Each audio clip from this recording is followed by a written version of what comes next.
enfrentándose a la selección de Jalisco. ¿Qué es lo que sucedió, profe? Pues la pelea estaba muy bien, estaba muy, ¿cómo comentarle?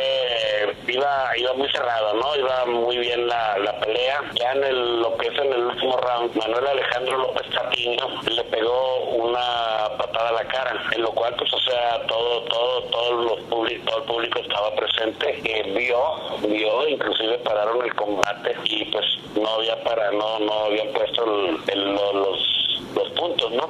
Entonces se pararon el juez central y habló a los 3 jueces y 2 jueces sí confirmaron que le había pegado, pero no sé, extrañadamente el juez de central le comunicó a uno que estaba allá afuera, otro juez, el de Arias y todo, y o sea, es algo que la verdad a nosotros no nos pareció, porque todo el mundo estaba pidiendo los 3 puntos, y le dice al encargado, y el encargado de Arias pues va ya con el presidente del CONAT, del Colegio Nacional de Árbitros, y no sé, regresan y ya le quitan los puntos. Entonces ahí esto ya era en el punto de oro, y lo cual, pues, o sea, toda la gente, todos nosotros también, todo el público, inclusive de otros estados, empezaron con la rechifla respecto a eso, ya, y continuó la pelea. Ya metieron 3 puntos y ya de ahí le dieron eso, pero con esos 3 puntos que había metido Manuel López Patiño, pues con eso ya Sinaloa fuera campeón nacional. Bueno, ¿a qué le adjudica usted esta situación, profe? La verdad que no, ¿cómo decir? Que, no sé, todo estuvo muy raro.